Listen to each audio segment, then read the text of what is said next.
বুদ্ধি যার বল তার, ICSE 2016 এসছে এর গল্পটা।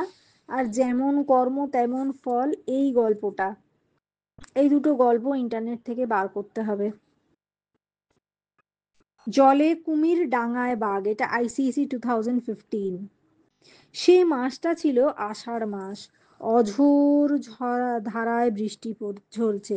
আষাঢ় মাসে এমন বৃষ্টি বিগত 20 বছরে দেখা যায়নি। বৃষ্টির রকম সকম দেখে মনে হচ্ছে বন্যা হবে।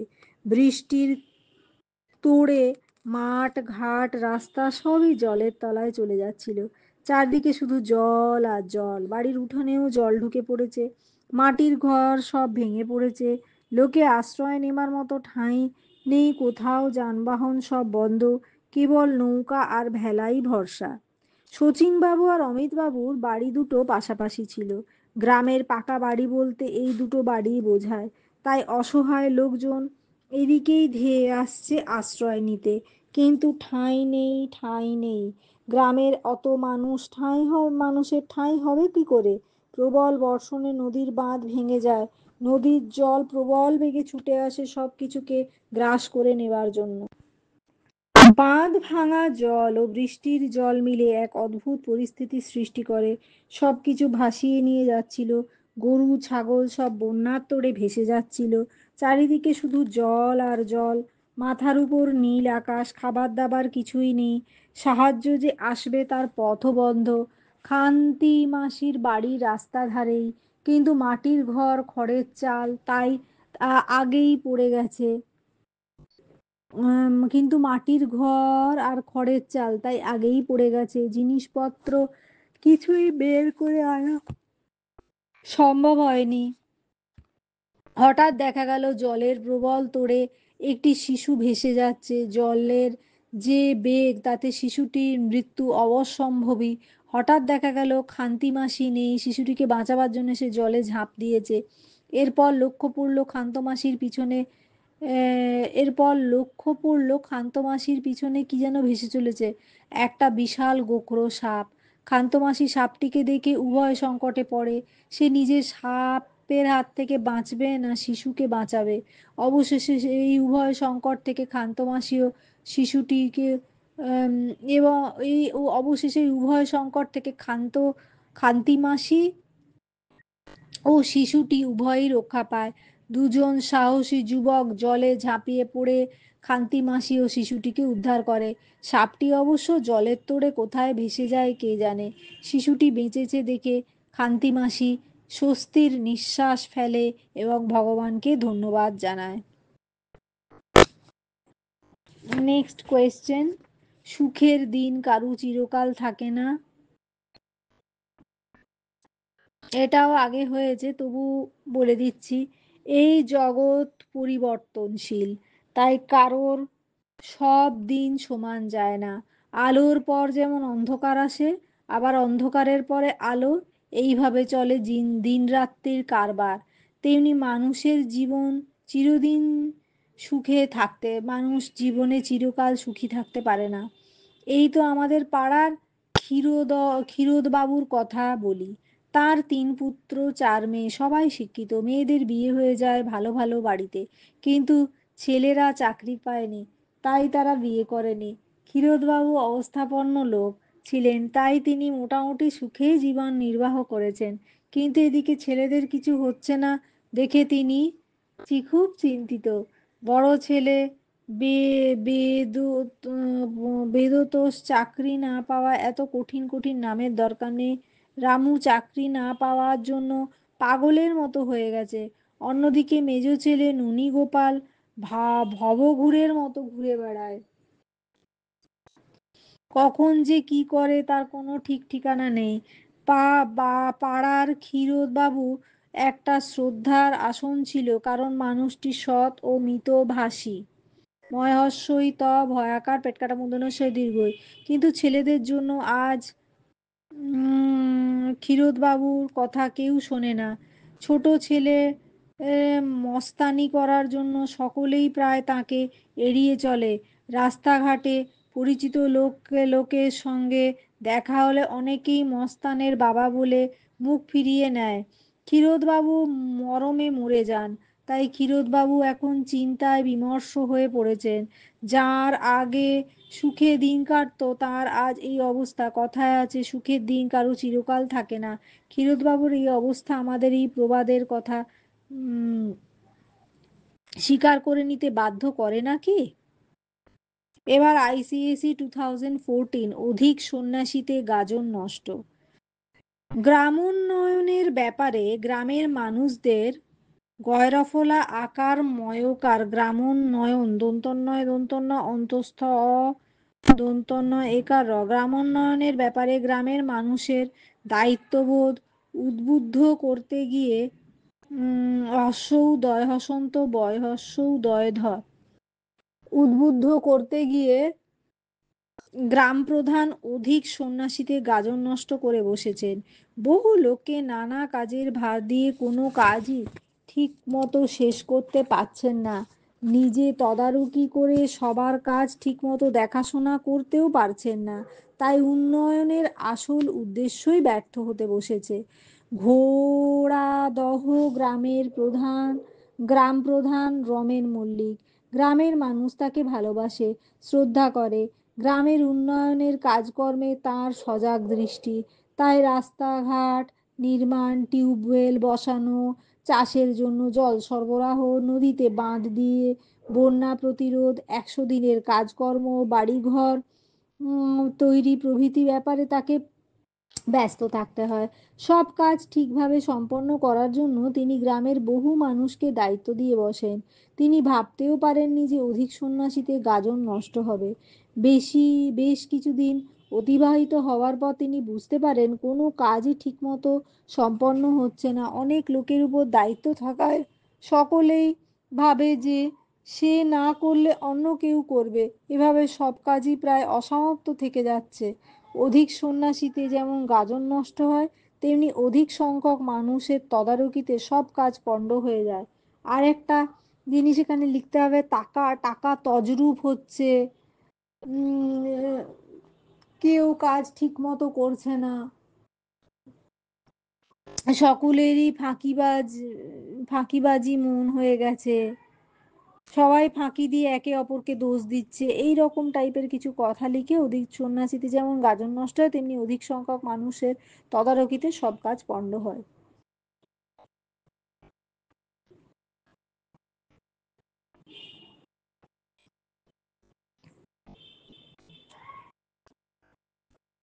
এবার আইসিএসি 2013, আরেকটা গল্প দেখতে হবে, ইচ্ছে থাকলে উপায় হয়। এটাও নেই লেখা, এটাও প্রিন্ট বার করতে হবে। অতিদর্পে হত লঙ্কা, এটা হচ্ছে আইসিএসি 2013-এ।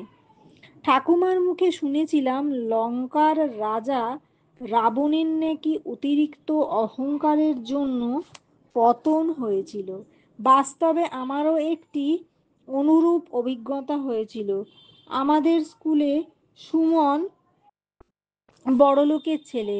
প্রতিদিনই নতুন নতুন গাড়ি চড়ে সে স্কুলে আসে, হাতে দামি ঘড়ি, পকেটে দামি পেন, পরনে জামা কাপড় বেশ দামি।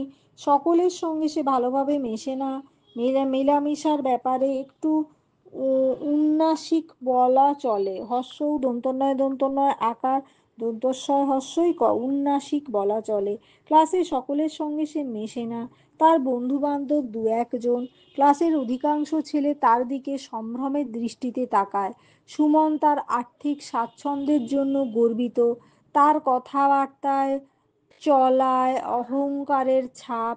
অপরদিকে অপরের দুঃখ বেদনার প্রতি তার আগ্রহ কম।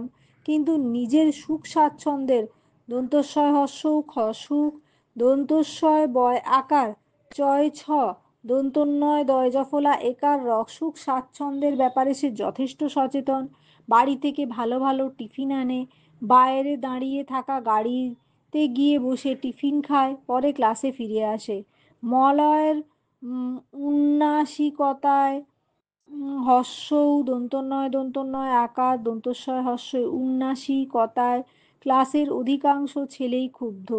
তাই তারা সুযোগ খোঁজে কিভাবে মলয়কে শিক্ষা দেওয়া যায়। সুযোগও মিলে গেল। সেদিন মলয় গাড়িতে করে স্কুল আসছিল। হঠাৎ রাস্তার মাঝখানে একটা ষাঁড় দাঁড়িয়েছিল। লাল গাড়ি দেখে ষাঁড়টা হকচকিয়ে যায়। কোনো কিছু বুঝে ওঠার আগেই ষাঁড়টা প্রচণ্ড জোরে শিং দিয়ে কোঁচে ধাক্কা মারল। মলয় প্রচণ্ড ঝাঁকুনিতে ছিটকে গিয়ে পড়ল রাস্তার পাশে নোংরা নালায়। নালার জলে কাপড় চোপড় নোংরা হয়ে গেল। অসহায়ভাবে সে ক্লাসের ছেলেদের দিকে তাকাতে লাগলো, কিন্তু কেউই তাকে সাহায্যের জন্য এগিয়ে এলো না। তখন সে বুঝতে পারলো তার অতিরিক্ত অহংকারের জন্যই তাকে সবাই বর্জন করেছে। তার দুর্গতিতে সবাই খুশি হয়েছে।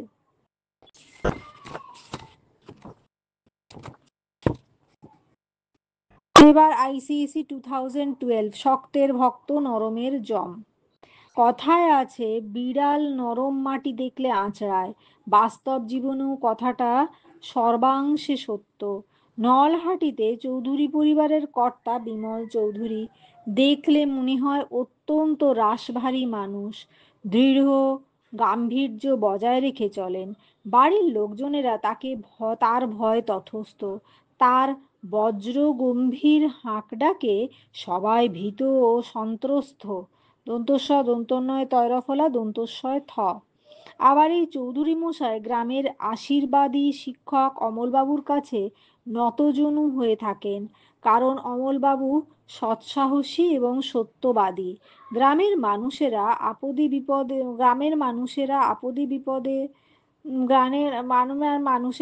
বিপদে তিনি সবার আগে এগিয়ে আসেন। গ্রামের মানুষের আপদে বিপদে তিনি সবার আগে এগিয়ে আসেন, সাধ্যমতো সাহায্য করেন, কোনো অবস্থাতেই পিছপা হন না। এই এই নিয়ে এই নিয়ে চৌধুরীবাবুর সঙ্গে তার বহুবার সংঘাত বেঁধেছে, কিন্তু অমলবাবুর অকাট্য যুক্তির কাছে হার মেনেছেন, তার সিদ্ধান্তই মেনে নিতে বাধ্য হয়েছেন। অথচ বাড়ির লোকজনের কাছে তার হিত হম্বিতম্বির শেষ নেই, কারণ বাড়ির লোকজনরা তার পোষ্য। তার দয়াতেই তারা খেয়ে পরে বেঁচে আছেন। এইসব মানুষের প্রধান দুর্বলতা হলো আর্থিক দুর্বলতা। অর্থের দাসত্ব করতে গিয়ে তারা চৌধুরীবাবুর সমস্ত অত্যাচার মাথা পেতে নিতে বাধ্য হন, কিন্তু অমলবাবুর কাছে তারা কোনো জারিজুরিই খাটে না। অমলবাবুর প্রবল ব্যক্তিত্বের কাছে তিনি মাথা নোয়াতে বাধ্য হন, তাই তিনি শক্তের ভক্ত নরমের জম হয়েই বেঁচে আছেন। আইসিএসি 2011, অতি লোভে তাঁতি নষ্ট। নির্জন প্রান্তরে এক ব্রাহ্মণ চলেছেন শালগ্রাম শিলা বুকে নিয়ে। তার মনে মনে হিসেব কষছেন কত পাওয়া যাবে। কমাস অন্তত নিশ্চিন্তে দিন কাটবে। গতকালই একটি বিবাহের অনুষ্ঠানে প্রাপ্তি ভালোই হয়েছে, তার উপর এক বিত্তবান যজমানের বাপের শ্রাদ্ধেও দান সামগ্রী পাওয়া গেছে ভালোই। বর্গের জ অন্তস্থ জ বর্গের জ ময়াকার দন্তনয়কার যজমানের বাপের শ্রাদ্ধেও দান সামগ্রী পাওয়া গেছে ভালোই। ফর্দ অনুযায়ী 6-7 মাসের অন্ন সংস্থান হবেই। কাঁধে একটা ঝুলি, তাতে আছে পাঁজি পুঁথি আর খালি খানদশেক থলি। এই পথটা নির্জন হলেও সময় কম লাগবে। 1 ঘন্টার পর 25-30 মিনিট গন্তব্যস্থলে পৌঁছে 1 ঘন্টা পর 25-30 মিনিটে গন্তব্যস্থলে পৌঁছে যাবেন। মনে মনে হিসেব করছেন আর পা চালাচ্ছেন। হঠাৎ কিছু একটা দেখে ব্রাহ্মণের গতি মন্থর হলো। সামনেই দেখতে পেলেন একটি বাঘকে। ব্রাহ্মণকে দেখে বাঘটি আড়মোড়া ভেঙে উঠে দাঁড়ালো। ব্রাহ্মণকে দেখে দুবার জিভ দিয়ে ঠোঁট চেটে নিল। বাঘকে দেখে ব্রাহ্মণের অন্তরাত্মা তো খাঁচা ছেড়ে উড়ে যাবার উপক্রম। বাঘ ব্রাহ্মণের মনের অবস্থা বুঝতে পেরে বলল, এ বাবা, এই বাঘ ফাঘ বলা তো চলবে না, এটা চলবে না।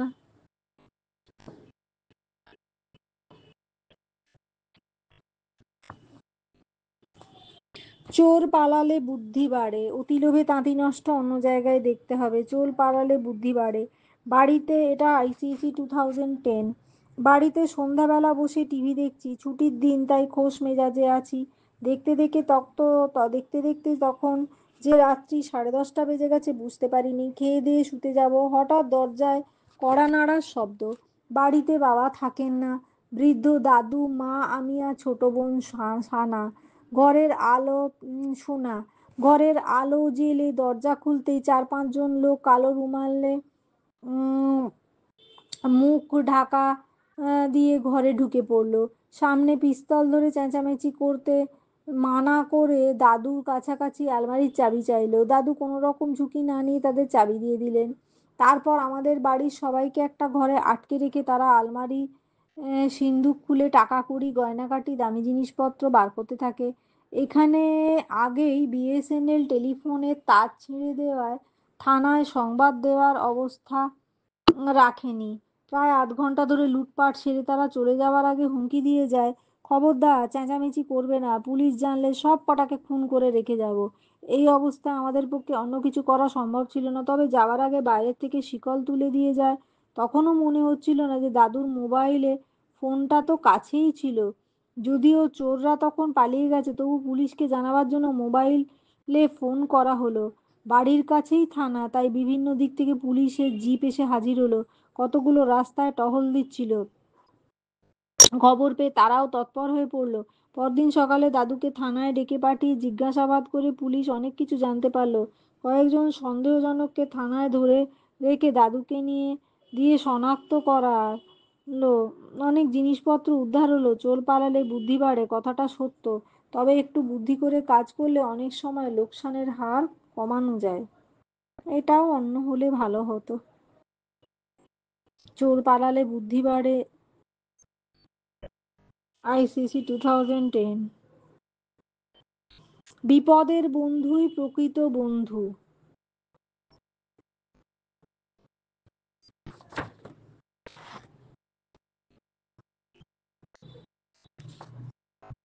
বিপদের বন্ধুই প্রকৃত বন্ধু। নির্জন বনের মধ্যে, এটা আইসিসি 2009। নির্জন বনের মধ্যে দিয়ে এঁকে বেঁকে চলে গেছে সরু রাস্তা। ঘন বনে বিকেলের ছায়া ক্রমশ দীর্ঘতর হচ্ছে। ঘন বনে বিকেলের ছায়া ক্রমশ দীর্ঘতর হচ্ছে। দক্ষিণের বাতাস বনের মধ্যে দিয়ে ছুটে চলেছে। সেই বাতাস বনের পাতার ফাঁক দিয়ে বিচিত্র মর্মর ধ্বনি সৃষ্টি করে বয়ে চলেছে। বিকেলের সেই বিচিত্র পরিবেশ রাখাল আর গোপালকে বাড়ির বাইরে টেনে এনেছে। বনের সরু রাস্তার ধারে তারা এগিয়ে চলেছে। রাখাল আর গোপাল আশৈশব বন্ধু। একই গ্রামে একই পাড়ায় থাকে, একই স্কুলে একই ক্লাসে পড়ে। দুজনেরই খুব মনের মিল। প্রায় একই জামা কাপড় পরে, একই সঙ্গে ঘোরাঘুরি করে, তাই পাড়ায় সবাই তাদের মানিক জোড় বলে ডাকে। দুজনে বনের নির্জন পথে এগিয়ে চলেছে। দুজনের ভিতরে নানা প্রসঙ্গে কথা হতে হতে হঠাৎ রাখাল বলে উঠল, ভাই গোপাল। গোপাল বলল, বল। ধর এখনই আমি কোনো বিপদে পড়ি, তাহলে তুই কি করবি? কেন, আমি তো আছি তোর পাশে। তোর জন্য আমি আমার এই তুচ্ছ জীবন পর্যন্ত দিয়ে দেব। তুই আর আমি জন্ম থেকেই বন্ধু, তোর জন্য জীবন দিতে আমি পিছপা হব না, বলে ওঠে গোপাল। আনন্দে দুজন দুজনকে জড়িয়ে ধরে। দুজনেই একসঙ্গে বলে ওঠে, আমরা দুজনে শৈশব বন্ধু। আমাদের এই বন্ধুত্ব কোনোদিনই ছাড়াছাড়ি হবে না। এ কথা বলতে বলতে দুজন এগিয়ে চলে। হঠাৎ রাখাল দেখতে পায় একটা প্রকাণ্ড ভাল্লুক তাদের দিকে এগিয়ে আসছে। সেই ভাল্লুকের গল্প। এটা সেই পকেট মারা ট্রেনের গল্পটা ভালো ছিল, এটা ভালো নয়। বাকিটা ওই পকেট মারা ট্রেনের গল্পটা লিখে দেওয়াই ভালো। লেখাপড়া করে যে, গাড়ি ঘোড়া চড়ে সে। আইসিসি 2008। হাওড়া জেলার একটি বিখ্যাত গ্রাম বারুয়ে।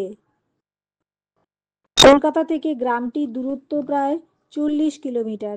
সেখানে নেই লেখাপড়ার কোনো সুযোগ সুবিধে, নেই হাসপাতাল, চলাচলের জন্য নেই পাকা রাস্তা। সব মিলিয়ে গ্রামটিতে 300 ঘর লোক বাস করে। এরা অধিকাংশ গরিব চাষি ও দিনমজুর, তাই লেখাপড়ার প্রতি তেমন আগ্রহ নেই এখানকার মানুষের।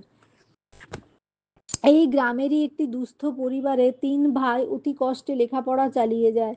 পাশে পুরাস গ্রামে পাশে পুরাস গ্রাম প্রায় 5 কিলোমিটার দূরে।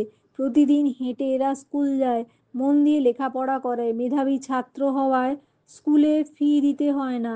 মা লেখাপড়া না জানলেও ছেলেরা লেখাপড়া শিখে বড় হবে এ ব্যাপারে অত্যন্ত আশাবাদী ছিলেন।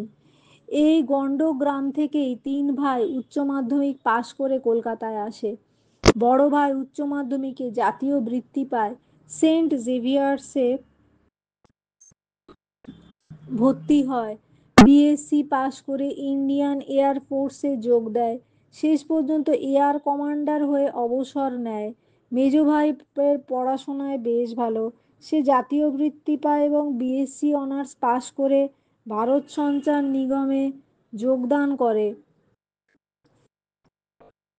পরে টেলিফোনে জেনারেল ম্যানেজার হয়ে অবসর নেয়। আজ সে 42,000 টাকা অবসরকালীন ভাতা পায়। তবে একটিমাত্র ছেলে যাদবপুর থেকে ইলেকট্রিক্যাল ইঞ্জিনিয়ারিং পাশ করে, তার একটিমাত্র ছেলে যাদবপুর থেকে ইলেকট্রিক্যাল ইঞ্জিনিয়ারিং পাশ করে। পরে এমবিএ করে আইবিএম এর জেনারেল ম্যানেজার হয়। প্রায় মাসে প্রায় 3 লক্ষ টাকা বেতন পায়। তার সোনারপুরে একটি নিজস্ব বাড়ি ও গড়িয়াতে একটি ফ্ল্যাট আছে, তিনখানা গাড়ি আছে। ছোট ভাই কলা নিয়ে পড়াশোনা করে, সেন্ট জেভিয়ার্স থেকে অনার্স পাস করেন, যাদবপুর থেকে বাংলায় এমএ, কলকাতা বিশ্ববিদ্যালয় থেকে শিক্ষাতত্ত্ব ও রাষ্ট্রবিজ্ঞানে এমএ পাশ করে। পরে সেন্ট জেভিয়ার্স থেকে বিএড পাশ করে কলকাতার একটি নামী মিশনারি স্কুলে শিক্ষকতা করে। কলকাতাতে তার বাড়ি গাড়ি সবকিছুই আছে। তার দুটি মেয়ে, দুই শিক্ষিতা এবং বিদেশি ফার্মে কর্মরতা। বর্তমানে ছোট ভাই বই লেখে ও ছাত্র পড়িয়ে জীবন ধারণের জন্য প্রয়োজন মতো অর্থ উপার্জন করতে সক্ষম। তার লেখা বইয়ের সংখ্যা প্রায় 242টি। জীবনে কষ্ট করে লেখাপড়া শিখেছিল বলেই আজ সুখ সমৃদ্ধিতে তাদের জীবন ভরে গেছে। তাই লেখাপড়া শেখে যে গাড়ি ঘোড়া চড়ে সে প্রবাদটি তাদের জীবনে সত্য বলে প্রতিভাত হয়েছে।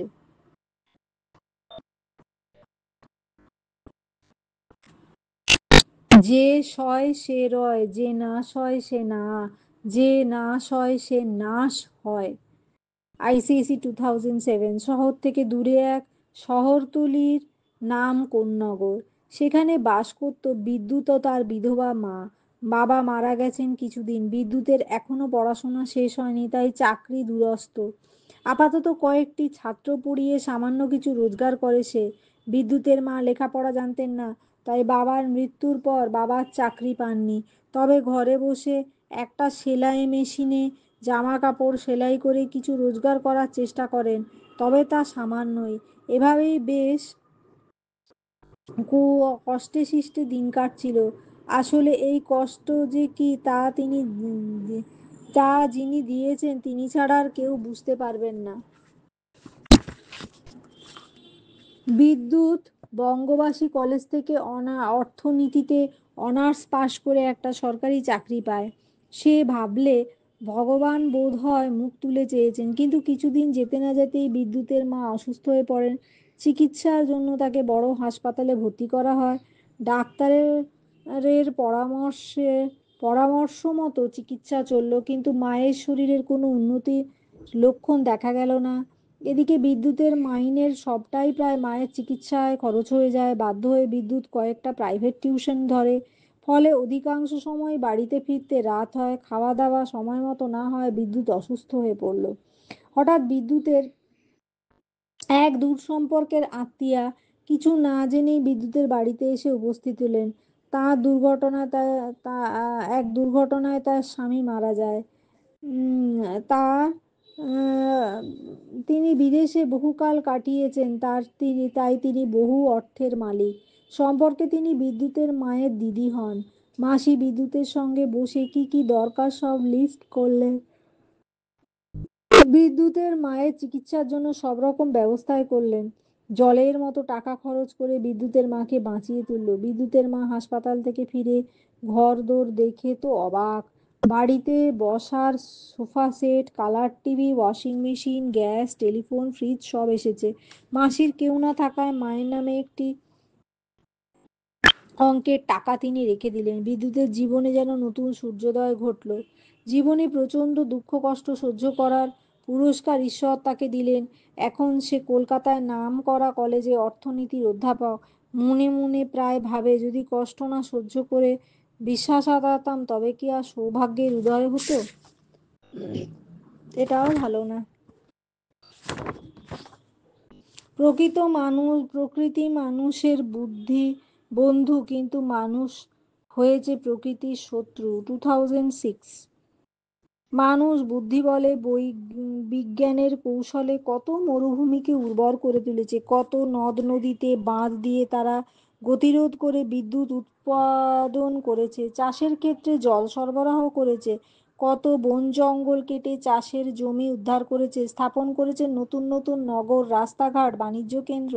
প্রকৃতির বুকে মানুষের একছত্র আধিপত্য বিস্তার সভ্যতার অগ্রগতিকে ত্বরান্বিত, তয়বর একার দন্তনয় বয় হস্যইত ত্বরান্বিত করেছে। পৃথিবীর সর্বত্র আজ মানুষের অগ্রগতির পদচিহ্ন অঙ্কিত হয়েছে। পৃথিবীর সর্বত্রে আজ মানুষের অগ্রগতির পদচিহ্ন অঙ্কিত হয়ে গেছে। যেদিকেই তাকানো যায় সেদিকেই মানুষ তার বিজয় পতাকা উড্ডীন করেছে।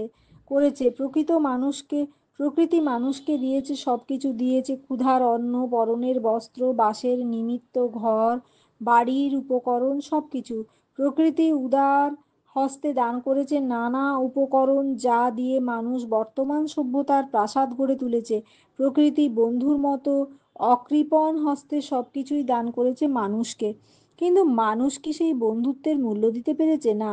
প্রকৃতি বন্ধু হলেও মানুষ তার নানা কাজের মাধ্যমে প্রকৃতিকে শত্রুতে পরিণত করেছে। বন জঙ্গল পাহাড় পর্বত কেটে ভেঙে তছনছ করেছে কি শুধুমাত্র নিজের স্বার্থ সিদ্ধির জন্য। দন্তস্বয় বয়াকার থয়রে স্বার্থ, দন্তস্বয় হস্যই দয় ধয় হস্যই র, স্বার্থ সিদ্ধির জন্য সে প্রকৃতির ভারসাম্য বজায় রাখতে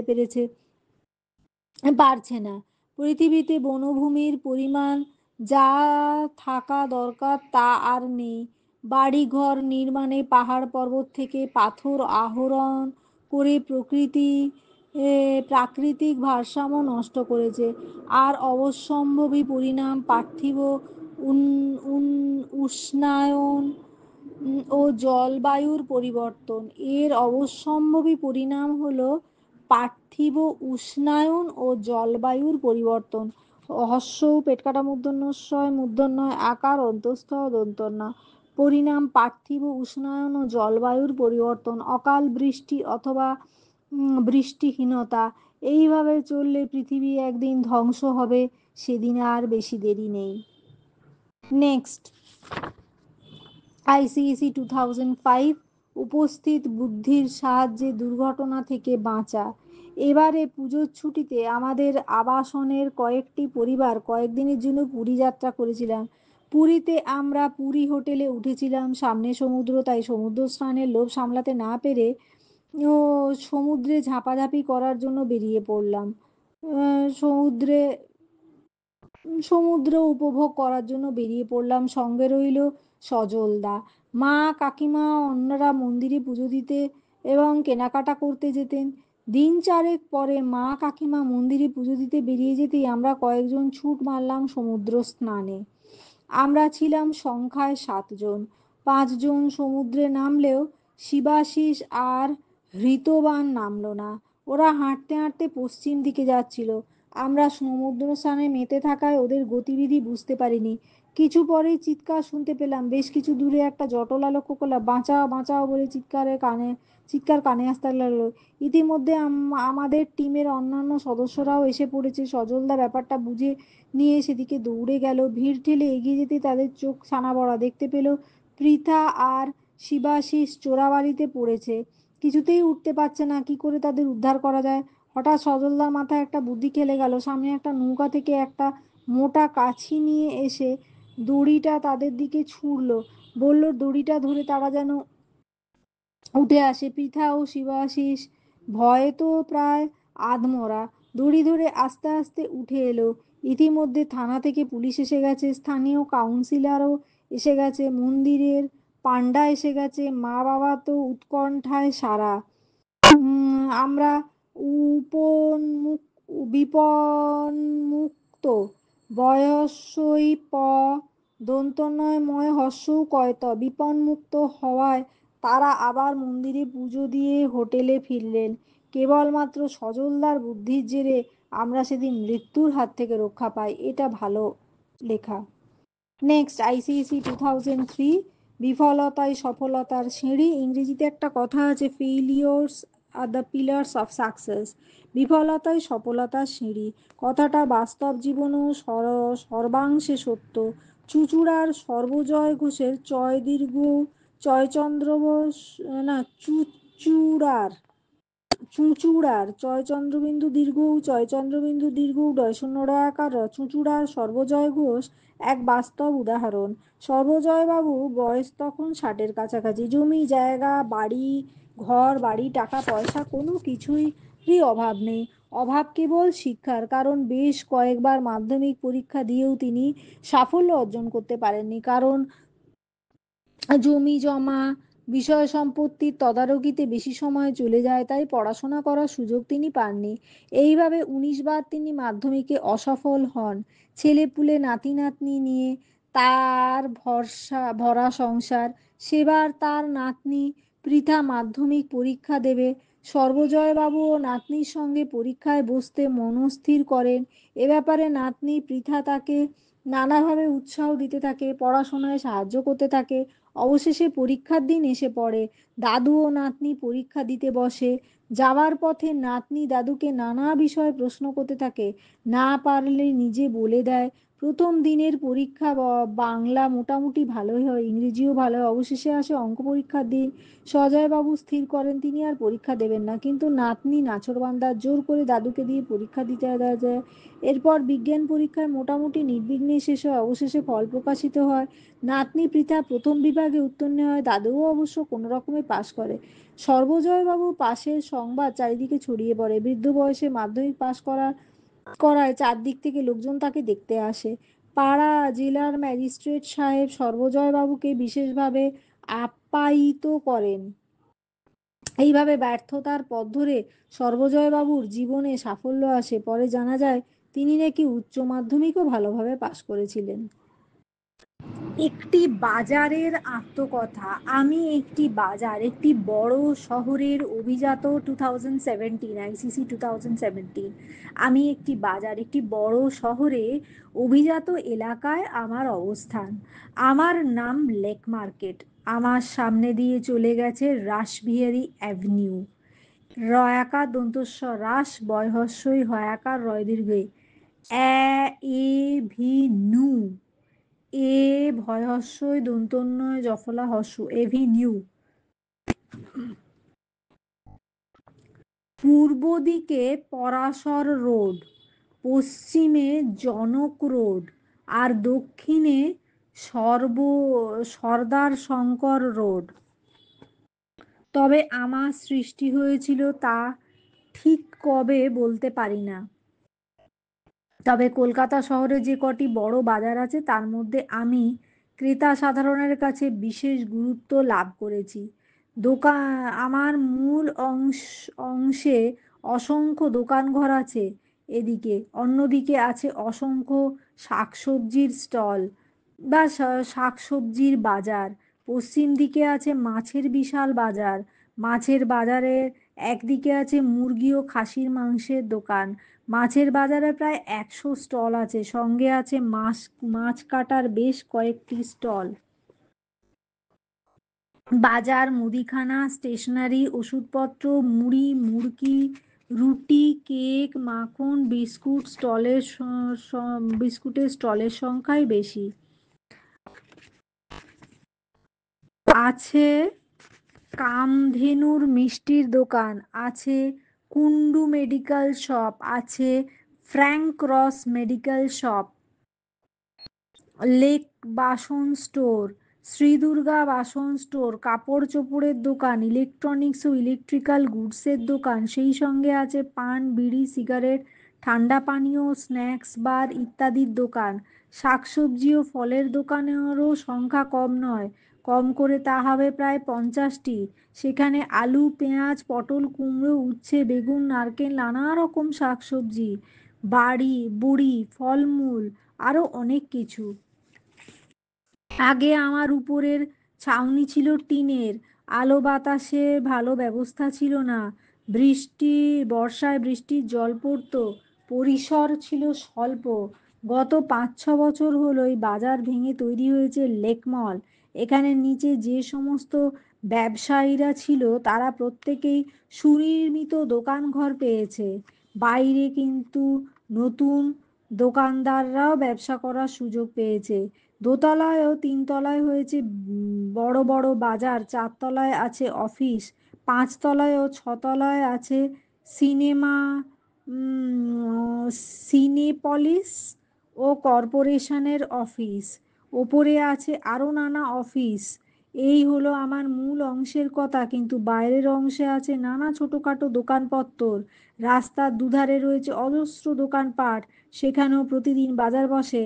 আছে টি স্টল, আইসক্রিম স্টল, মুদিখানার দোকান, চায়ের দোকান, ওষুধের দোকান, আছে মিষ্টির দোকান, মুড়ি মুড়কির দোকান, গরম সিঙাড়া, পুরি ও জিলিপির দোকান, আছে ভুজিয়ার দোকান, আরও কত কি।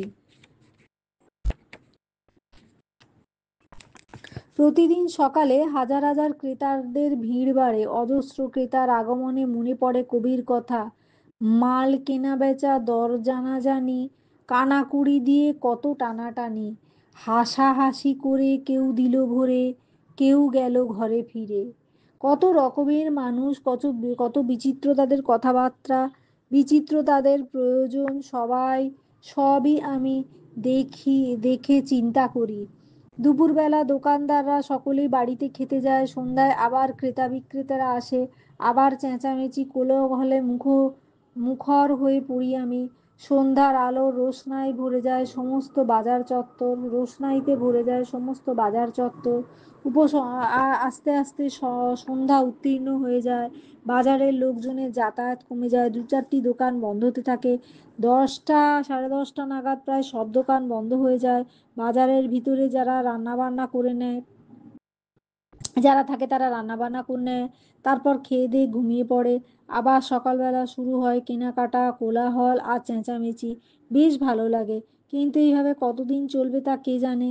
নতুন করে পরিবর্তন কোনো ঘটে যাবে কিনা তাও জানি না। তাই বর্তমানকে ভবিষ্যতের জিম্মায় দিয়ে বসে আছি আমি। বাংলার উৎসব আইসিএসি 2013। এত বঙ্গদেশ তবু রঙ্গে ভরা, এ কথাটি মর্মে মর্মে সত্য। কি এত বঙ্গদেশ তবু রঙ্গে ভরা, এ কথাটি মর্মে মর্মে সত্য। বাংলায় উৎসবের সমারোহ, 12 মাসে 13 পার্বণ বাঙালির লেগেই আছে। উৎসব সংস্কৃতির ধারক ও বাহক। উৎসবের দর্পণেই জাতির সামগ্রিক পরিচয়।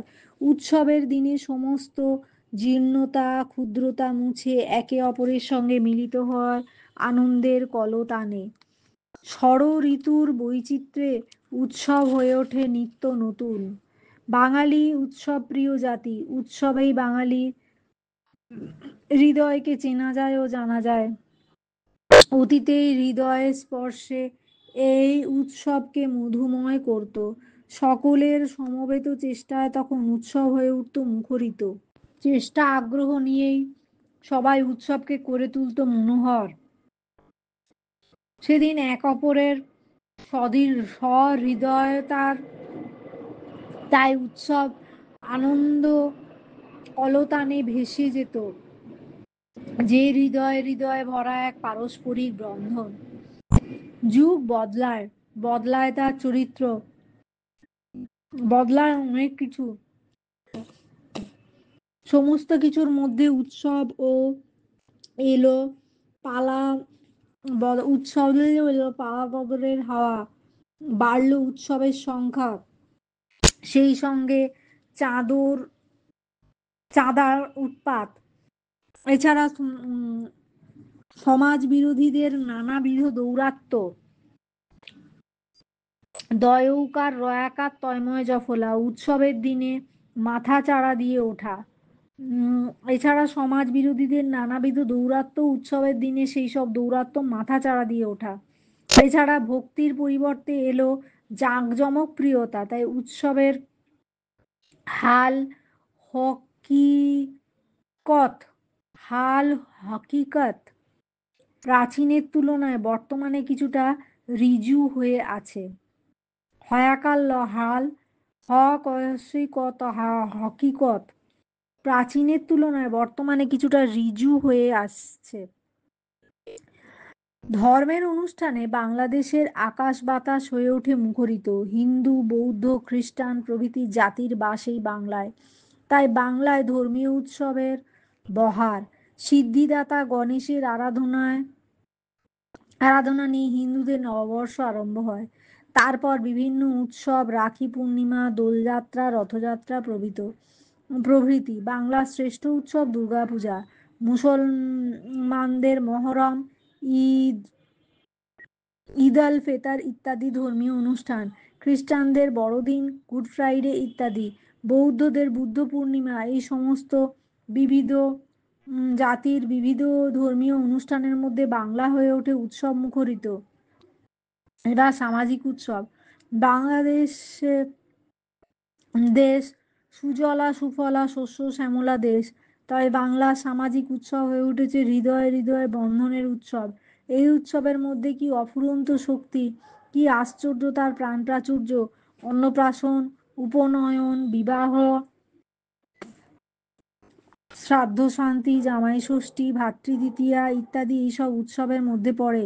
এই উৎসবের মধ্যে দিয়ে বঙ্গ সংস্কৃতি আসল রূপটি প্রকট হয়ে ওঠে। ধর্মীয় সামাজিক উৎসব ছাড়াও রয়েছে জাতীয় উৎসব। এই উৎসব জাতিকে করেছে উজ্জীবিত।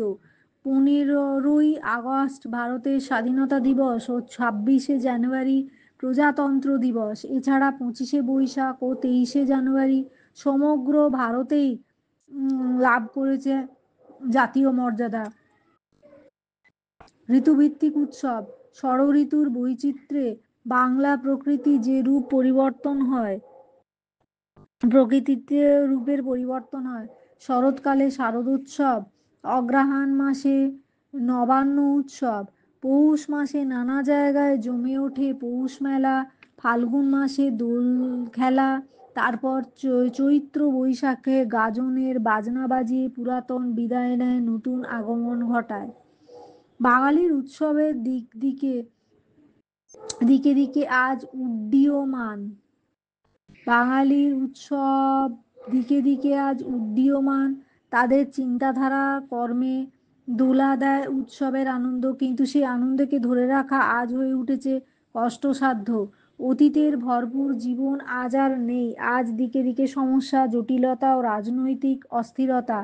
আজ শুধু উৎসবের প্রতিযোগিতা, কে কত বড় প্যান্ডেল করবে, মণ্ডপ করবে, তারই প্রতিযোগিতা। তাই উৎসবের মধ্যে নেই অতীতের সেই অন্তরঙ্গ সুহৃদয়তা। উৎসব আজ বহিরঙ্গ বিলাসে মদমত্ত। তাই আমাদের জিজ্ঞাসা, অতীতের সেই সুন্দর উৎসবের দিনগুলো কি আর কখনো ফিরে আসবে? একটি বৃদ্ধাশ্রমের আত্মকথা, ICSE 2012। প্রতিটি জিনিস প্রতিষ্ঠান প্রতিটি প্রতিষ্ঠান জিনিসের মানুষের আত্মকাহিনী আছে। একটি গাছের আত্মকথা, একটি পোড়া মন্দিরের আত্মকথা, একজন হকারের আত্মকথা, একটি সেতুর আত্মকথা, সবই দেখা যায়, কিন্তু বৃদ্ধাশ্রমের আত্মকথাই প্রথম শুনলাম। তবে দু একটি বৃদ্ধাশ্রমে গেছি, আমার পরিবার পরিজন আত্মীয়দের সঙ্গে দেখা করতে। সেই সূত্রে বৃদ্ধাশ্রম সম্পর্কে অনেক কথা শুনেছি। তবে একটি বৃদ্ধাশ্রমের কথা আমার বিশেষ করে মনে পড়ছে, তার জবানিতেই তার কথা জানাচ্ছি। আমি একটি বৃদ্ধাশ্রম, গঙ্গার তীরে পেনেটিতে আমার অবস্থান। স্বর্গীয় গুরু সদয় বন্দ্যোপাধ্যায় বৃদ্ধদের দুরবস্থার কথা ভেবে আমার প্রতিষ্ঠান করেন। তখন তার সামর্থ্য বেশি ছিল না, তাই কোনো রকম 6খানা বেডরুম, একটি রান্নাঘর, দুটি বাথরুম ও একটি খাবার ঘর নিয়ে আমার পথ চলা শুরু। খাবার ঘরেই একটি আলমারিতে কিছু গল্পের পুরনো বই, একটি রেডিও, কারণ তখনও টিভি আসেনি, ছাড়া প্রায় আর কিছুই ছিল না। খবরের কাগজে বিজ্ঞাপন বের হতেই ফোন আসতে থাকে, মাসিক খরচা কত, বাৎসরিক খরচা কত, লাইফ টাইম কত দিতে হবে, ডাক্তারির সাহায্য পাওয়া যায় কি না, আরও কত কি। প্রথমে যিনি এখানে এলেন তিনি একজন অশীতিপর তালবস্যয় দীর্ঘই তয়হস্যই অশীতিপর বৃদ্ধা। হুম। আচ্ছা, প্রথমে যিনি এলেন তিনি একজন অশীতিপর বৃদ্ধ। তালবস্যয় দীর্ঘই তয়হস্যই পর অশীতিপর বৃদ্ধ। নাম দীপেন বিশ্বাস, ছেলে বিদেশে থাকে, এখন দেখাশোনার কেউ নেই, তাই বৃদ্ধ পিতাকে বৃদ্ধাশ্রমে রেখে নিশ্চিন্তে জীবন কাটাতে চায়। টাকা দিয়েই সব দায়িত্ব শেষ বলেই এদের বিশ্বাস। এরপর আসেন আরও একজন বৃদ্ধ, সংসারের তিনকুলে তার কেউ নেই, দুঃসম্পর্কের একজন ভাইপো তাকে বৃদ্ধাশ্রমে রেখে গেছেন, নাম অতীন বন্দ্যোপাধ্যায়। এরপর যতদিন গেছে বৃদ্ধাশ্রমে নানা বাসিন্দারা এসেছেন, সকলেই এরা সংসারে অবাঞ্ছিত, অবয়াকার ইয় ছয় হস্যই ত। সংসারে এদের কোনো প্রয়োজন নেই, বউ ছেলের কাছে এদের অনেকেরই প্রয়োজন ফুরিয়েছে। এরা সকলেই এখন এই বৃদ্ধাশ্রমকে তাদের বাড়ি ঘর বলে মনে করেছে। মালিক সকলকেই কাজের ভাগ করে দিয়েছেন, যে রান্না বান্না করতে পারে তাকে রান্নার ভার, কারোর উপর টিফিনের ভার, আবার কারোর উপর রাত্রের খাবারের ভার, কারোর উপর বা বিকেলের চা ও টিফিনের ভার। তবে সামর্থ্য অনুযায়ী সবাই সবাইকে সাহায্য করে থাকে। সকালের চা প্রাতরাশের পর কেউ বাগানে সবজি গাছে জল দেয়, কেউ কুটনো কোটে, কেউ আবার রিক্সা করে বাজার যায়, বাজার করে নিয়ে আসে। আর যারা কোনো কাজ করতে পারে না তারা বসে বসে বই পড়ে, রেডিও শোনে, খবর শোনে। দুপুরের খাওয়া দাওয়ার পর অনেকেই একটু গড়িয়ে নেয়, বিকেলে চা খেয়ে সকলে মিলে গল্পগুজব করে, তারপর রাতের খাবার খেয়ে শুয়ে পড়ে, তারপর আবার একটা সকাল। এইভাবে প্রায় 10-15 বছর পর আমার কলেবর বৃদ্ধি পায়। আমি একটি তিনতলা বাড়ি, ঘরের সংখ্যা 12। 10-15 বছর পর আমার কলেবর বৃদ্ধি পায়। আমি একটি তিনতলা বাড়ি, ঘরের সংখ্যা 12, এর মধ্যে বৃদ্ধাশ্রমে তৈরি হয়েছে একটি পাঠাগার, দৈনিক 2-3টি কাগজ আসে এখানে, দুপুরে বিকেলে ও সন্ধ্যায় অনেকেই লাইব্রেরিতে সময় কাটায়। একজন ডাক্তার প্রতিদিন সন্ধ্যায় একবার করে আবাসিকদের স্বাস্থ্যের খোঁজ খবর নিয়ে যায়। ইতিমধ্যে টিভি এসেছে, সন্ধেবেলা সেখানেই ভিড় জমে বেশি, নানা সিরিয়ালে মশগুল থাকে আমার আবাসিকরা। ইতিমধ্যে বেশ কয়েকজনের মৃত্যুও হয়েছে, আবার কিছু নতুন বোর্ডার এসেছে। অনেকের আত্মীয় স্বজন সপ্তাহে একবার করে দেখতে আসে, পরে সেটা মাসে একবার গিয়ে দাঁড়ায়।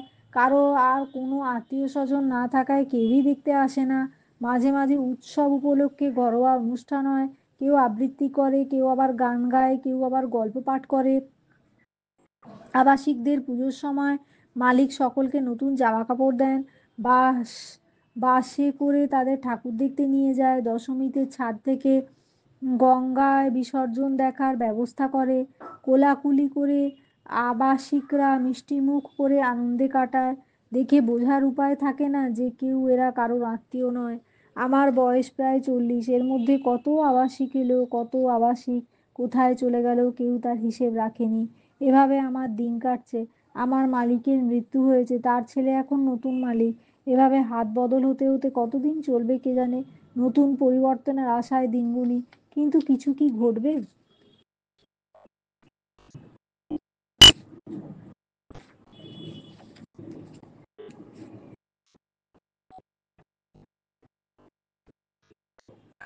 রাতের রেলগাড়ির আত্মকথা। আমি একটি রাতের রেলগাড়ি, এটা 2011, ICC 2011। আমি একটি রাতের রেলগাড়ি, আমার যাত্রা রাত্রিতে, আমার জীবন কালো রাত্রের খামে মোড়া, আমার শৈশব, আমার যৌবন, আমার বার্ধক্য সবই রথের অন্ধকারে কেটেছে।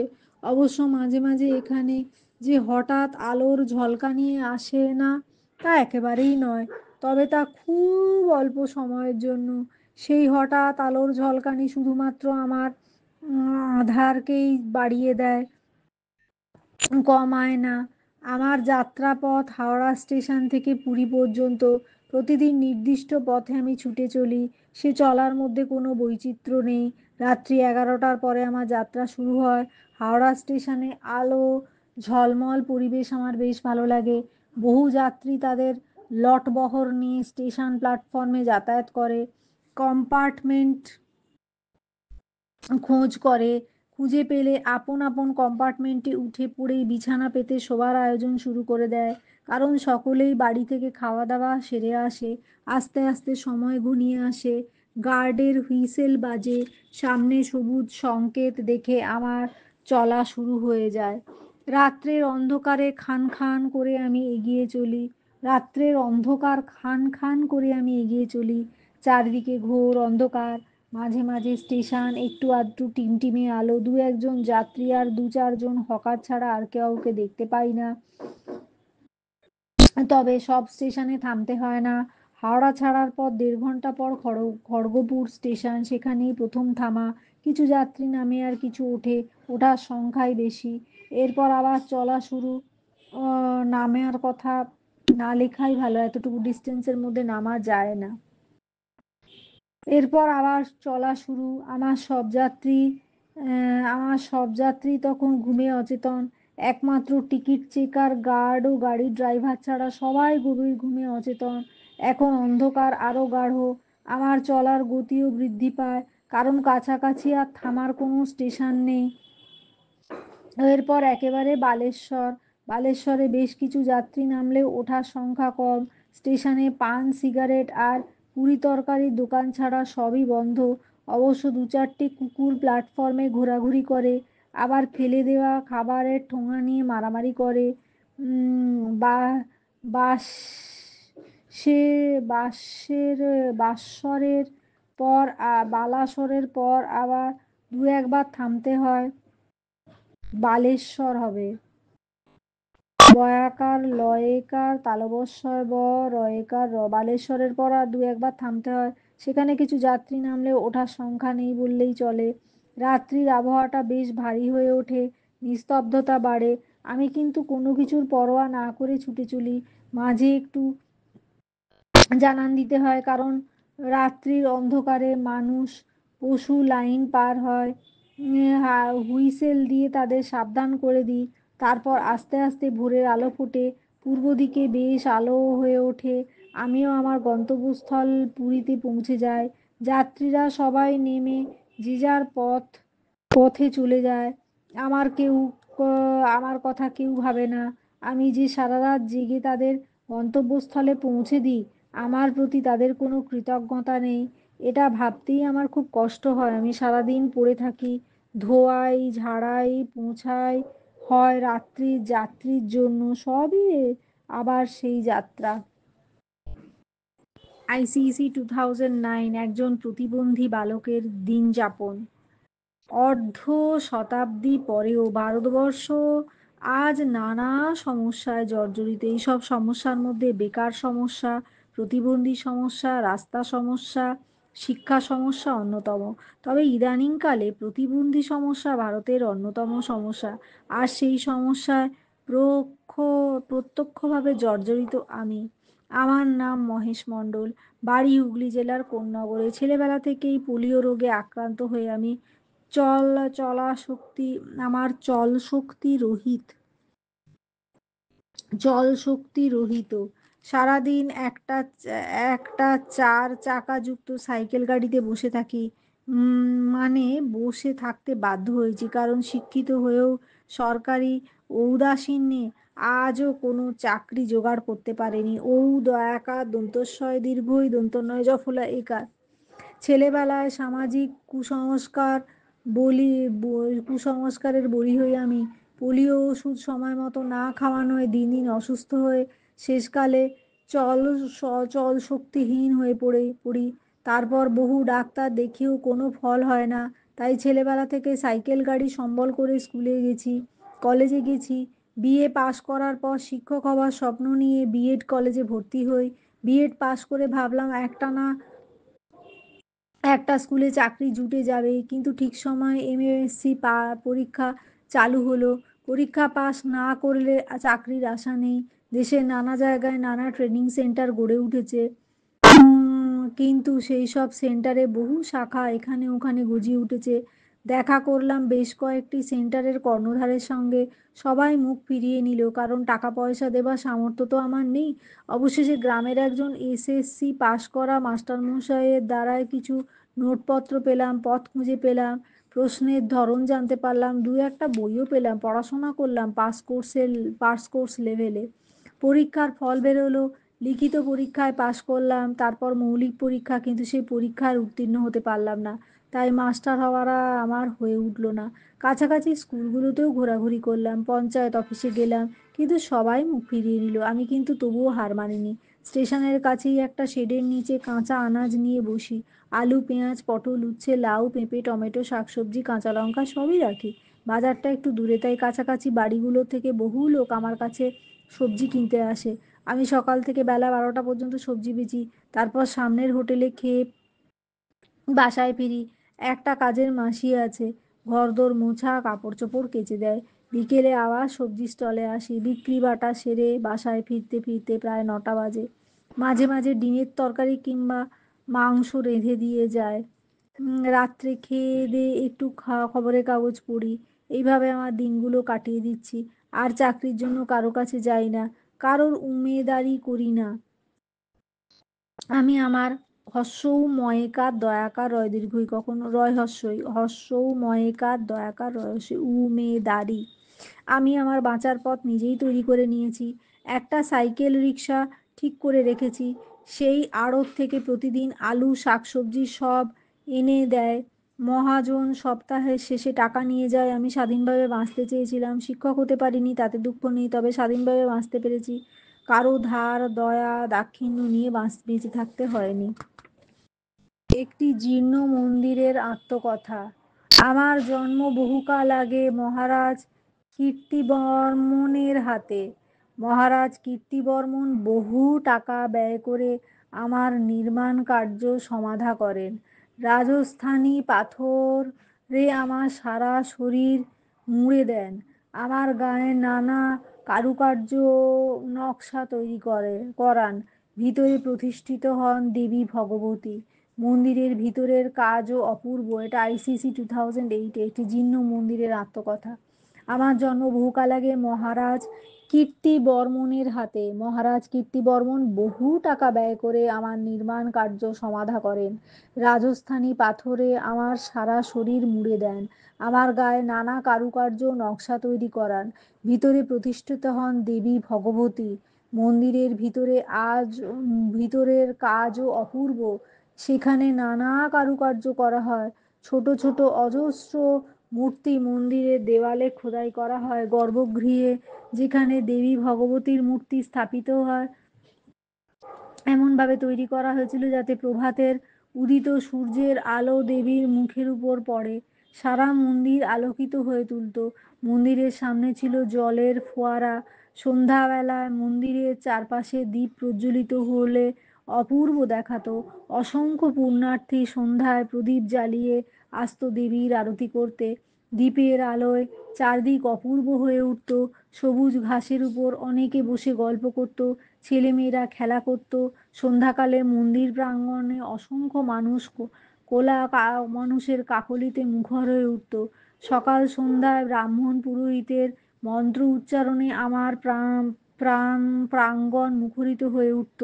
রাজ রলনারা নানা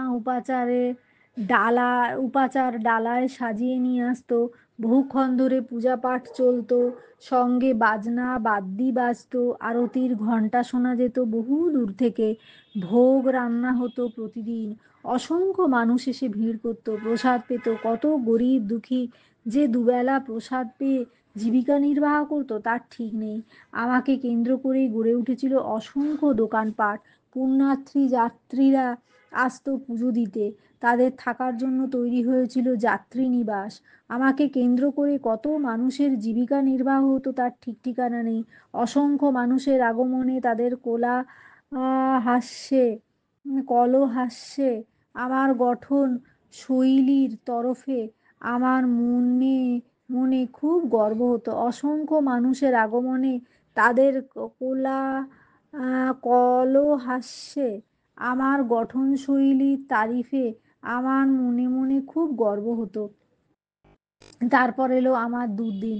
মুসলমান আক্রমণে কীর্তিবর্মন নিহত হলেন।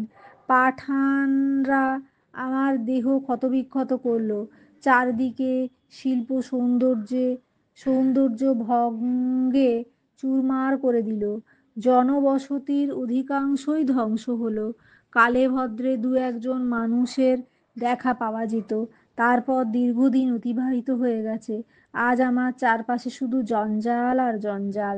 রাতে মানুষ এ পথে আর আসে না। শিয়াল কুকুরের চিৎকার ছাড়া আর কিছুই শোনা যায় না। ধীরে ধীরে মানুষ আমার কথা ভুলে গেল। অতীতের সেই সব গৌরবময় দিনগুলোর কথা মনে পড়ল। বড়ই মানসিক কষ্ট পায়। তারপর হঠাৎ একদিন দেখি একজন সাহেব কিছু লোকজন নিয়ে আমার চারদিকে খোঁড়াখুঁড়ি শুরু করেছে। তাদের কথাবার্তা শুনে বুঝতে পারলাম আমার রক্ষণাবেক্ষণের জন্য সরকারি ব্যবস্থা নেওয়া হয়েছে।